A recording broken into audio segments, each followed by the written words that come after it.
नगे च सुरेंद्रे च कौशिके पाद संस्पृशि निर्विशेष मनस्काय श्री वीरस्वामिने नमः। आरहत वाङ्मय में कहा गया है, पन्ना समीक्ष ए धम्मम तत्तम तत्व विनिच्छयम। आश्रय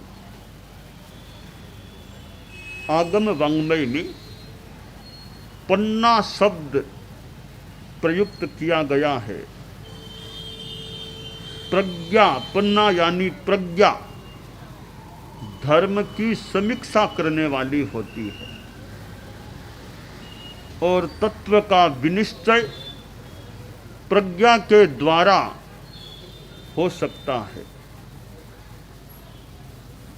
प्रज्ञा का विकास जिस व्यक्ति में होता है वह एक संदर्भ में मानो विशिष्ट व्यक्ति होता है। अभी हम लोग राजस्थान की राजधानी और जैन श्वेतांबर तेरा पंथ के इतिहास के अनेक प्रसंगों से जुड़े हुए जयपुर शहर में प्रवास कर रहे हैं और प्रवास के साथ साथ बिहार भी हो रहा है, स्थान परिवर्तन भी हो रहा है और जयपुर शहर जिसके नाम में जय जय शब्द है और हमारे धर्म संघ के चतुर्थ आचार्य जयाचार्य यहाँ भी जय है पहले, तो दो जयों का मानो मिलना हुआ है।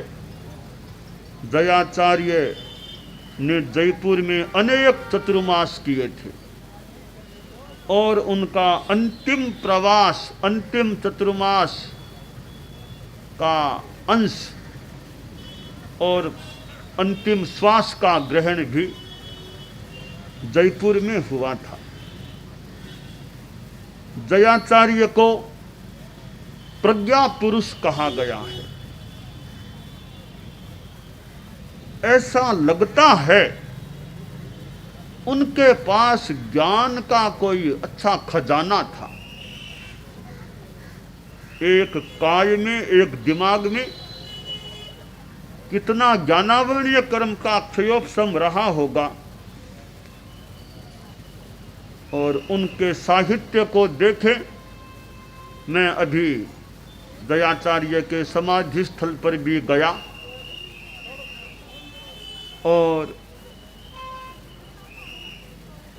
वहाँ जो वह स्मारक है चबूतरा, उसको भी किंचित किंचित अवलोकित किया तो उनके साहित्य सृजन की बात को भी देखा। ऐसे भी थोड़ा जानते हैं कितनी लंबी सूची उनके साहित्य की है और उस साहित्य में भगवती जोड़ को देखें तो मानो कि दयाचार्य के साहित्य की सिरमोड़ कृति है तो संभवतः भगवती की जोड़ है। इतना विशाल काय ग्रंथ है, उन्होंने तो रचना कर दी और हम तो पूरा पढ़ भी नहीं पा रहे हैं। मानो उन्होंने तो रचना कर दी, हम लोग तो मानो पूरा अभी पढ़ भी नहीं पाए हैं। कितना उनका ज्ञान, कैसी उनकी प्रज्ञा प्रतिभा रही होगी। जयपुर एक ऐसा ऐतिहासिक शहर हमारे धर्म संघ के इतिहास की दृष्टि से है जहां अनेक आचार्यों का इतिहास जुड़ा हुआ है। जहां मैं माणकगणी के स्थान पर भी, जन्म स्थान जो बताया गया वहां भी गया, तो जहाँ हमारे छठे आचार्य श्री माणकगणी का जन्म हुआ, तो एक जन्म से जुड़ा हुआ स्थान भी जयपुर में है। फिर हम दीक्षा की बात करें तो दयाचार्य की खुद की दीक्षा के प्रसंग से जुड़ा हुआ भी यह शहर है। और ऐसा स्थान कि भारमल जी स्वामी ने मानो लगभग एंटेम फरमा दिया कि दीक्षा देने मुझे नहीं जाना, रायचंद तुम जाओ। कोई अद्भुत पता नहीं क्या आचार्यों में ज्ञान था, भारमल जी स्वामी खुद नहीं पधार के रायचंद जी स्वामी को भेजा, मानो कि उनका उत्तराधिकारी उन्हीं के द्वारा दीक्षित हो जाए। तो क्या दृष्टि, क्या सृष्टि उनकी थी।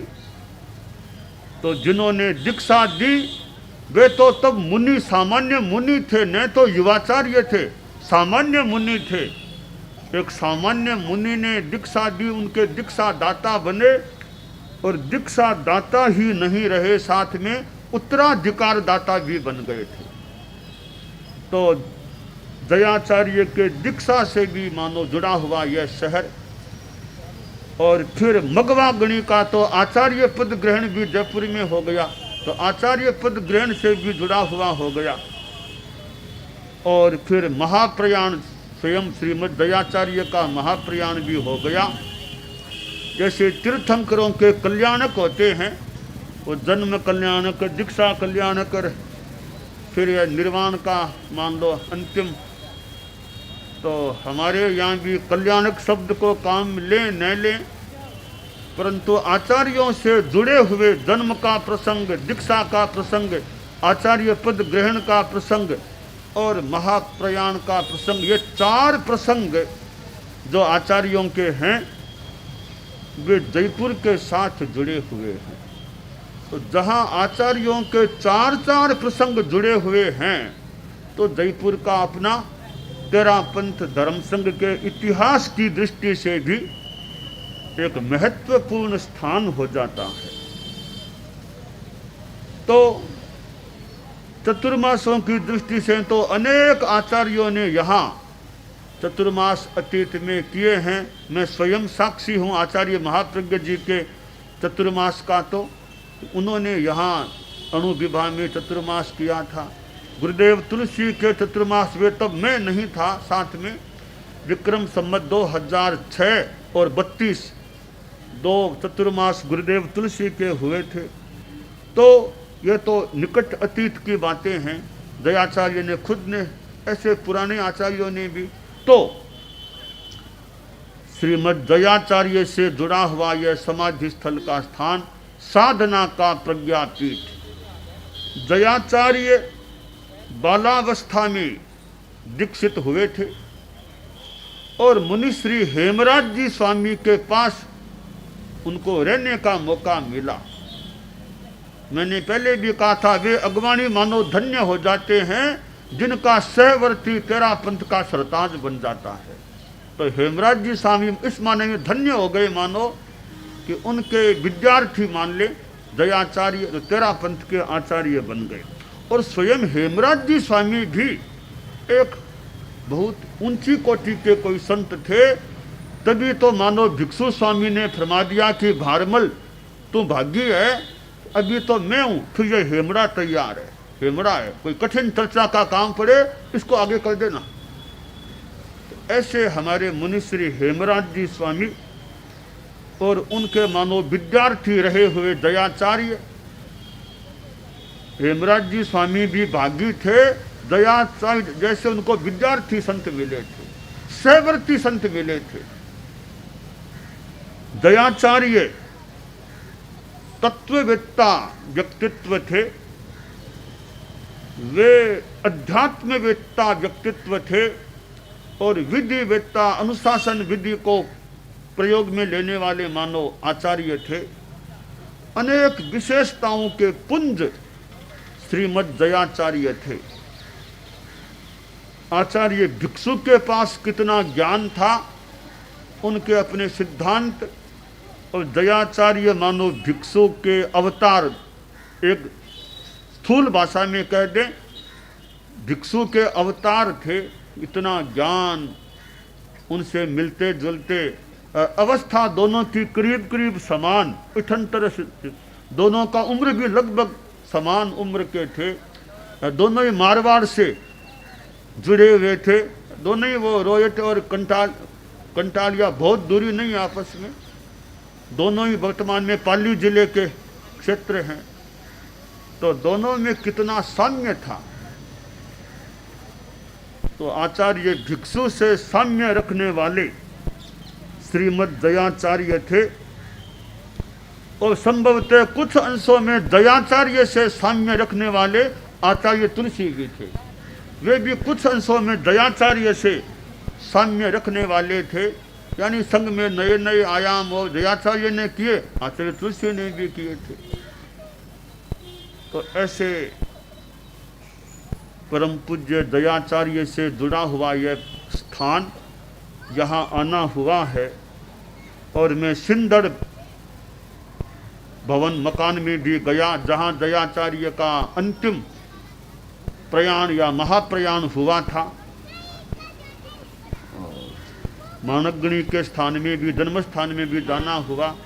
तो यह जयपुर का जो शहर का स्थान है वो हमारे आज पूर्वाचार्यों के प्रसंगों से आगे, तो नया शहर तो पुराना जो एक जयपुर का हिस्सा है वो हमारे पूर्वाचार्यों के इतिहास से मानो काफ़ी जुड़ा हुआ हिस्सा है। और जयपुर के शहर में मिलाप भवन भी गए, वहाँ आसपास हमारे कितने पुराने श्रावकों के स्थान, मुनि श्री पूनम चंद जी स्वामी के प्रवास का स्थान, और फिर कितने तत्वज्ञ श्रावक जयपुर में तैयार हुए होंगे। तो ऐसा यह जयपुर शहर जहाँ हमारा अभी भ्रमण और प्रवास हो रहा है, और फिर यह बल्दिया कॉलोनी में भी आज प्रवास करना है, सागरमल जी बल्दिया से जुड़ा हुआ स्थान भी।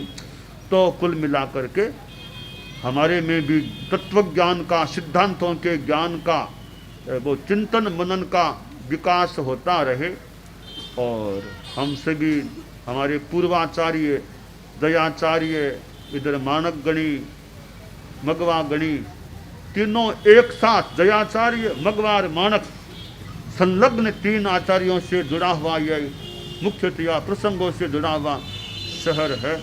तो हमारे भी हमारे पूर्वाचार्यों के गुणों का विकास होता रहे, हम साधना में आगे बढ़ते रहें। तो दयाचार्य जय हो कल्लू सुत जग में विस्तृत, जय महाराज री विजय हो, जय महाराज, जय महाराज री जय हो कल्लू सुत जग में विस्तृत, जय।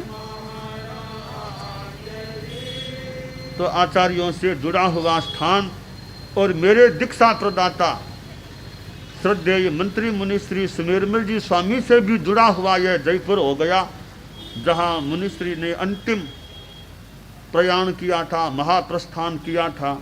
वह अणुविवाह का स्थान और पास में मुनिश्री का वो स्मारक का स्थान। वह हमारे मुनियों में देखें तो मंत्री मुनिश्री भी एक हमारे धर्म संघ के एक वरिष्ठ मुनिप्रवर थे, जिन्होंने 4 को दीक्षाएं दी थी। वर्तमान में संभवतः कोई भी साधु ऐसा नहीं मिलेगा जिसने 4 बालकों कहते पुरुषों को दीक्षा दी हो, ऐसे मुनिश्री थे। तो उदित कुमार जी स्वामी विराजे ही हैं, मेरी और आपकी दोनों की, हमारी तो 60 में ही दीक्षा हुई थी। आप मेरे से सीनियर होते हैं वैसे, रोल नंबर में दीक्षा क्रम में हैं। हाँ, उनके द्वारा बाद में और 2 मुनि अनंत कुमार जी, मुनि ज्योतिर्मय कुमार, ये भी अभी जयपुर में ही हैं, मुनिश्री के साथ में ही है उदित कुमार जी स्वामी के। 4 की वो दीक्षा देने वाले थे। तो ऐसे श्रद्धेय मंत्री मुनिश्री से भी जुड़ा हुआ जयपुर हो गया। तो मुझे मुनिश्री के स्थान में भी जाने का, प्रवास करने का, रहने का वहाँ मौका मिला। तो मैं श्रद्धेय मंत्री मुनिश्री का भी बड़ी श्रद्धा और सम्मान की भावना के साथ स्मरण करता हूँ। तो हम सब में अच्छा विकास होता रहे, यह काम्य है। दानान शठम अभय पयाणम सच्चे सुया अणवज्जं वयंती, तवे सुया उत्तम बंभचेरम लोगुत्तमे समणेनाय पुत्ते।